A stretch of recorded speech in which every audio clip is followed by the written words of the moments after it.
Welcome to That's the Thing News, bringing daily topics up to date. And so we are going to talk about the news that was recently released about people who have been vaccinated against the coronavirus. And the thing was that they weren't going to be able to donate blood.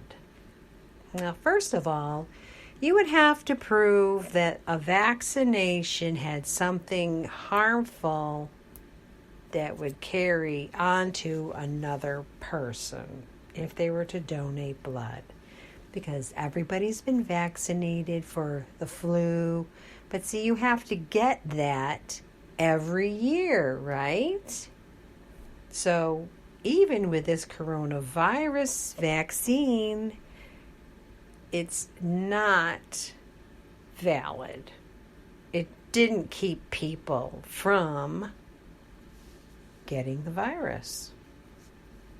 People were reporting that they were sick when nobody else in the household was sick. So it obviously wasn't as catchy as they say it was. And there was many people that reported that. And the blood types, A, B, they were the ones that were at risk. So something like that is always going to come about. They're always going to want to try to pass a bill just to prove a point or just to get it out there for people to see. Because wouldn't you have to do the same thing with someone being an organ donor? I mean, that would hinder millions of people not to receive blood from a vaccinated person. Now, it's not like it's alive in your body unless somebody didn't make the vaccine properly, because you wouldn't have to get it over and over again. You wouldn't have to get a booster if it was permanent. So it was more or less a temporary Band-Aid for what they said was going on. I worked in a lab at the time this was going on. I saw the real results. I, in fact, printed test results on the job.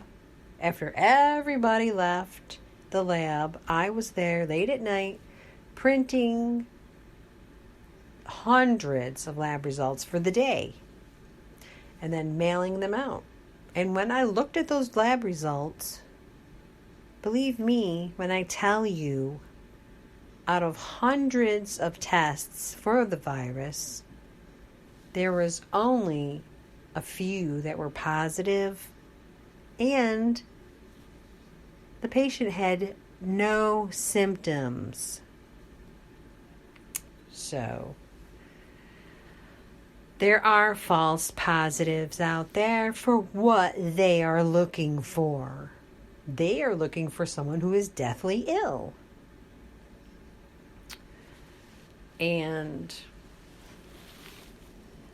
I had a bad sinus infection. And all the symptoms of a sinus infection go along with the symptoms of the coronavirus. Everyone is different. So when I tell you that when you have a cold, we all knew not to get near anyone who was elderly or had a compromised immune system, because they were more susceptible, and your common cold could be more dangerous in another person's body.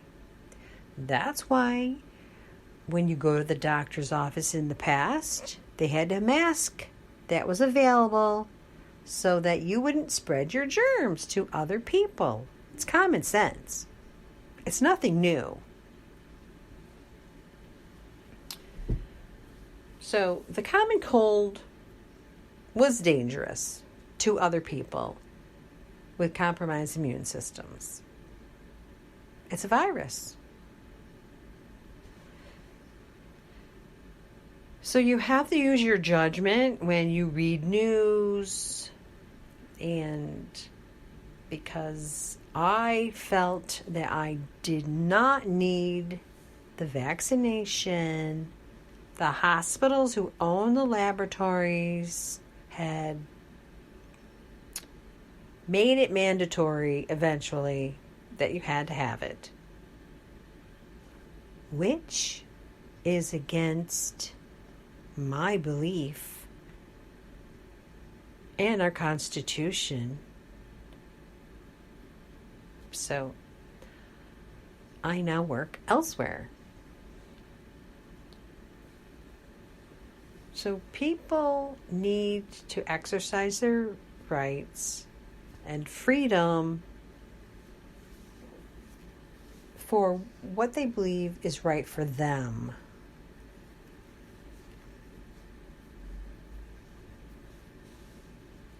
Now, we don't know what else was in our past vaccinations. I mean, back in the day, they were curing people with mercury because they didn't have all of the knowledge that people have today. So let me take a look here about what mercury is. So almost all childhood vaccines do not contain mercury, they claim, from last year. However, some influenza vaccines that have more than one dose in the vial, that's the multi-dose that they usually give to elderly people, contain thimerosal, which is a mercury-based preservative. And mercury is a metal found naturally in the environment. So the thimerosal prevents the growth of dangerous microbes, so they say. And that is what they use in the manufacturing process. And, they say there are no side effects from the thimerosal, but some people will have mild redness and swelling at the place where the shot was given.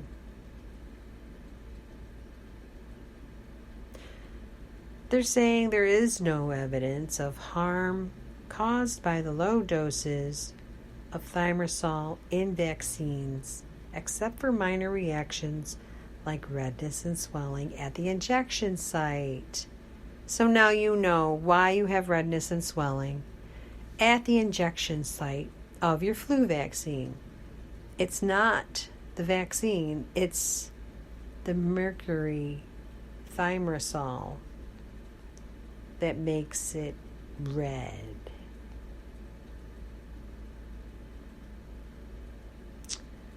So,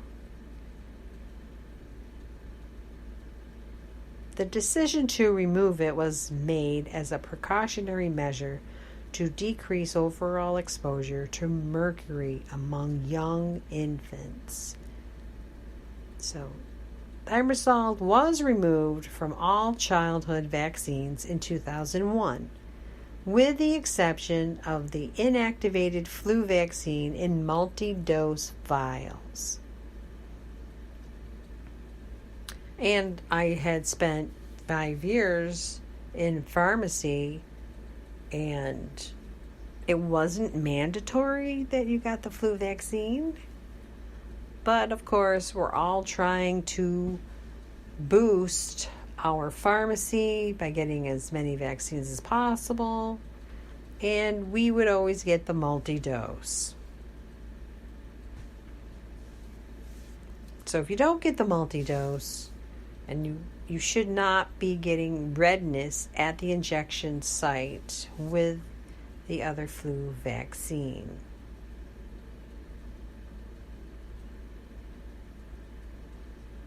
And speaking of mercury, people are always saying that salmon, fish has mercury in it, blah. So salmon is low in mercury. Both wild and farmed Atlantic salmon have much lower mercury levels than most other fish species. Farmed salmon has an average of 0.05 micrograms of mercury per gram. So that's good to know.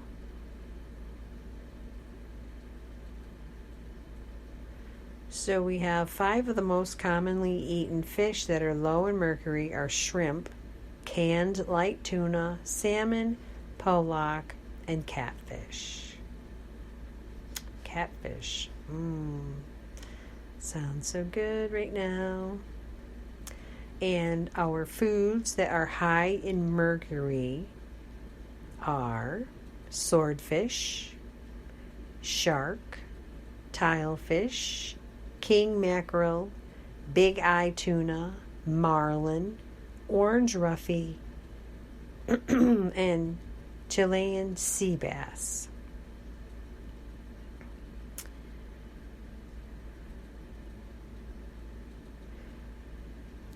So they're saying why you should avoid mercury.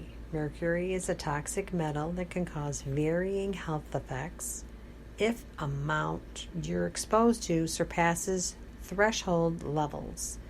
These variations depend on the type of mercury, whether you're considered highly sensitive to the effects, and how long you're exposed to this heavy metal.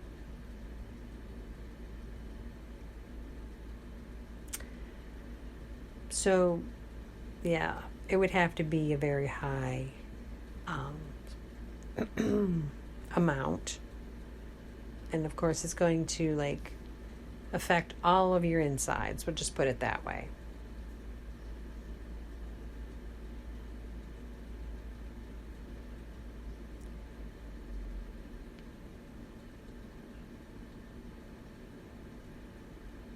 It's very interesting that all of those fish have such a high amount of mercury in them.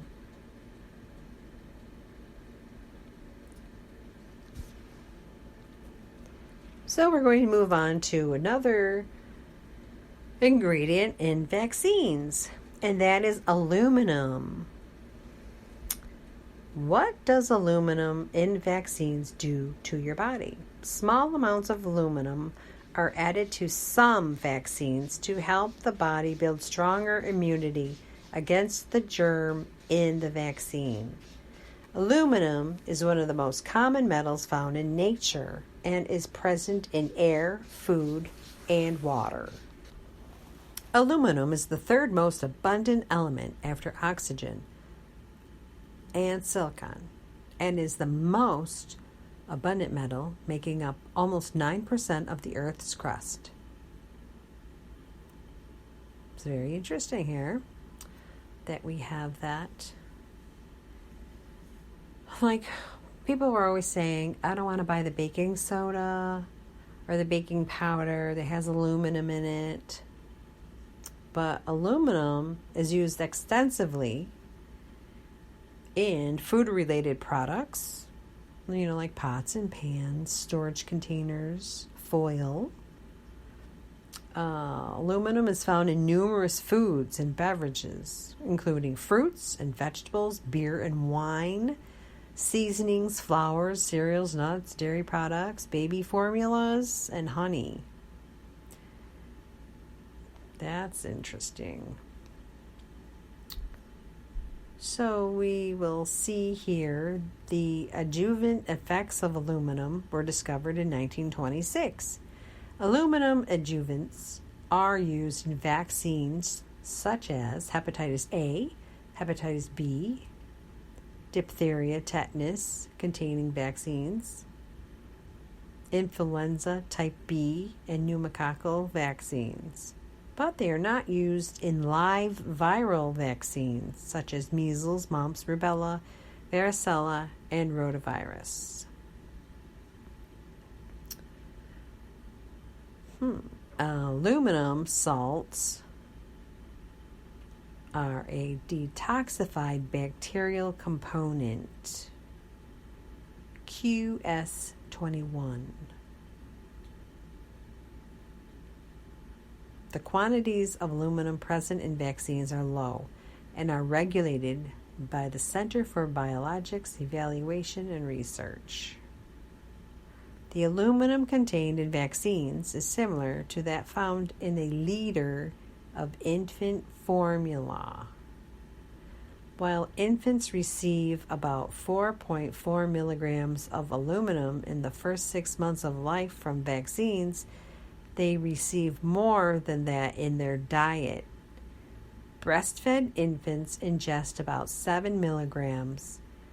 Formula-fed infants ingest about 38 milligrams.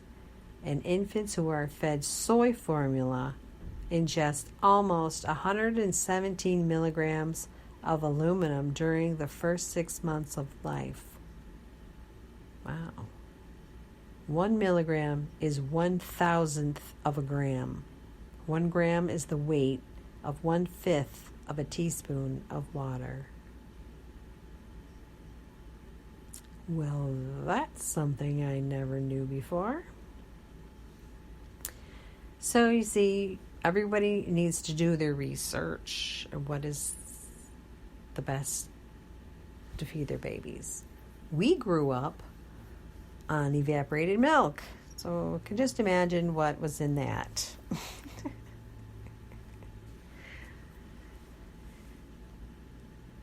And that's the thing. Nobody was really worried about what the ingredients were in their vaccines for children, what they were feeding their babies, because there wasn't anything else to offer. Do your research and find out what is best for you.